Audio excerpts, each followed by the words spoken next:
কতটুকুই করি। আজকে নবীর রাস্তা হচ্ছে ডান দিকে, উম্মত চলে বাম দিকে। নবীর রাস্তা হচ্ছে এইদিকে, উম্মত চলে ওইদিকে। আবার কপালের মধ্যে ব্যানার লাগাও, তুমি নবীর বড় আশিক। আসলে তুমি জানো না, তুমি নবীর আশিক নামের দুনিয়ার জমিনে বড় একটা ধোঁকাবাজ।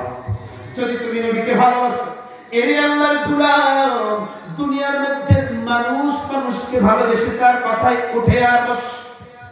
যদি তুমি নবীকে ভালোবাসো, তাহলে বলো নবীর সুন্নতের টুপি মাথায় দিতে তোমার বাধা কেন? নবীর সুন্নতের দাড়ি গেলে লাগাইতে তোমার বাধা কেন? নবীর সুন্নতের পোশাকটা তোমার বডির মধ্যে লাগাইতে সমস্যাটা কোথায়?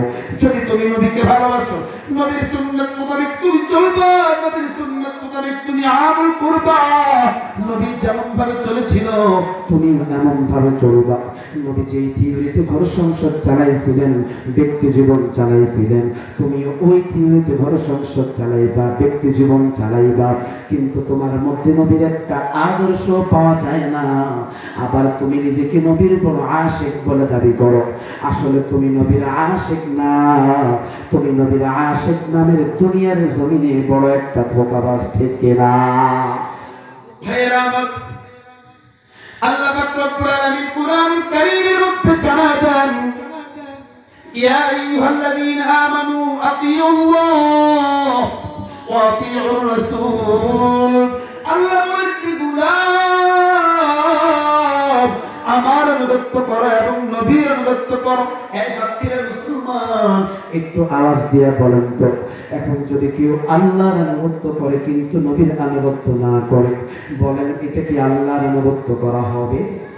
কেউ যদি আমাকে ভালোবাসেন কিন্তু আমার সন্তানের সাথে বেঈমানি করেন, এটা কি আমাকে ভালোবাসা হবে? এর নবীর উম্মতের দল, নবী নবী করিয়া তুমি পাগল পাড়া হয়ে মুখের মধ্যে ফেনা তুললা, কিন্তু আল্লাহর মুহাব্বতে 5 ওয়াক্ত নামাজ তুমি আদায় করো না, পর্দা করো না, রোজা রাখো না, হালাল খাও না, তোমার ব্যবসা চলে সুদের টাকায়, হারামের টাকায়, তোমার বিল্ডিং উঠলো হারাম পয়সায়। বান্দা তুমি যতই নবীকে ভালোবাসো, আল্লাহর আনুগত্য না করলে আল্লাহকে ভালোবাসা হবে না। এর নবীর উম্মতের দল, আল্লাহ বলেন আমার আনুগত্য করো এবং নবীর আনুগত্য করো। কেউ যদি আল্লাহর আনুগত্য করে এবং নবীর আনুগত্য করে, এটা শুধু মুখে বললেই হবে না, নবীর আদর্শ বাস্তবায়ন করার মাধ্যমেই হবে। ভাইরা আমার, আল্লাহ বলেন আমার আনুগত্য করো এবং নবীর আনুগত্য করো। আমি আল্লাহকে মানবো এবং রাসূলকে মানবো। আল্লাহ এবং আল্লাহ রাসূলকে মানতে গিয়ে যদি আমার মা বাধা দেয়, আমার মা কিন্তু দুশমন, ঠিক না? কথা বুঝতেছেন তো? তাকবীর লিল্লাহি তাকবীর। আল্লাহ এবং আল্লাহ রাসূলকে মানতে গিয়ে যদি আমার বাবাও বাধা দেয়, আমার বাবাও দুশমন। আল্লাহ এবং আল্লাহ রাসূলকে মানতে গিয়ে যদি আমার নেতাও বাধা দেয়, আমার নেতাও কিন্তু দুশমন। আল্লাহ এবং আল্লাহ রাসূলকে মানতে গিয়া আমার নেতায় যদি বাধা দেয়, তখন নেতা আর খেতা বুঝি না, তখন সবাইকে মিলে প্রতিবাদ করার দরকার আছে না নাই? আল্লাহ এবং আল্লাহ রাসূলকে মানতে গিয়ে আমাকে যেই বাধা হয়ে দাঁড়াবে সেই আমার আপন না। দুনিয়াতে আপন বলি আমার মা এবং বাবা, কিন্তু খুঁজে নিয়ে দেখলাম স্বার্থের আঘাতে সন্তান সেই মা বাবাকে হত্যা করে, স্বামী স্ত্রীকে হত্যা করে, স্ত্রী স্বামীকে হত্যা করে।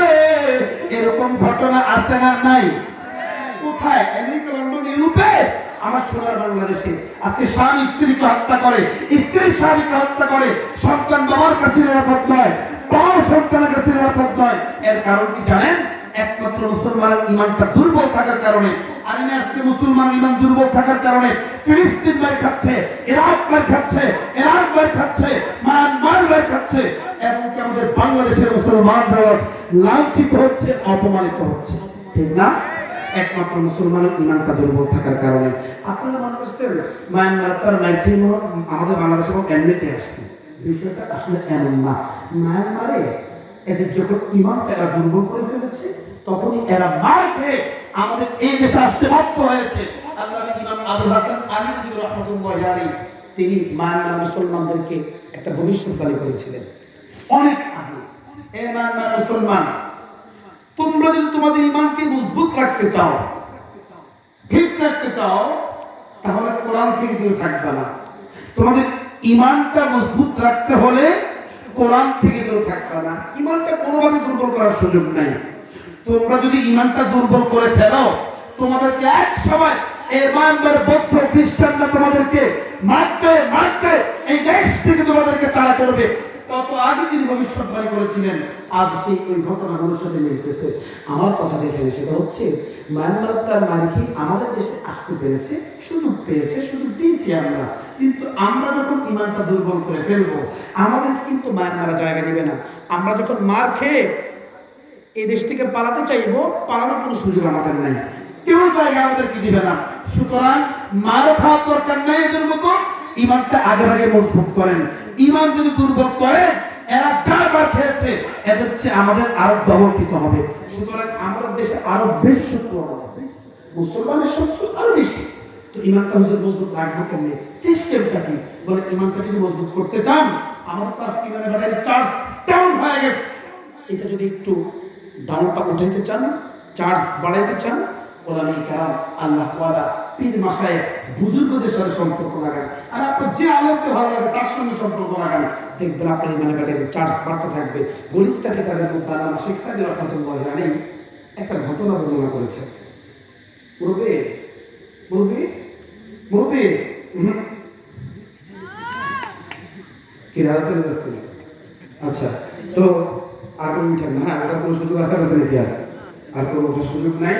কেউ যদি উঠেন, কোথাও তো কেমনি করবো, কারো দায়িত্ব দিব, তার দায়িত্ব দেওয়ার দরকার নেই, কেউ উঠেন না। হ্যাঁ, আচ্ছা, তো গুলিস্তান খেলাদের মধ্যে আল্লামা শেখ সাদি একটা ঘটনা বর্ণনা করেছে। উনি একদিন গেছে গোসলখানায় গোসল করতে।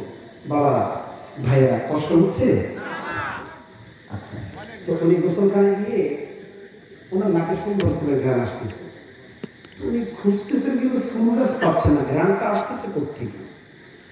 খুঁজতে খুঁজতে এক পর্যায়ে পুকুরের এক কোনার মধ্যে একটা মাটির চাকা পেয়েছে। ওই মাটির চাকাটাকে হাতে নিয়ে যখন নাকের কাছে নিয়েছে, দেখলো ওই মাটির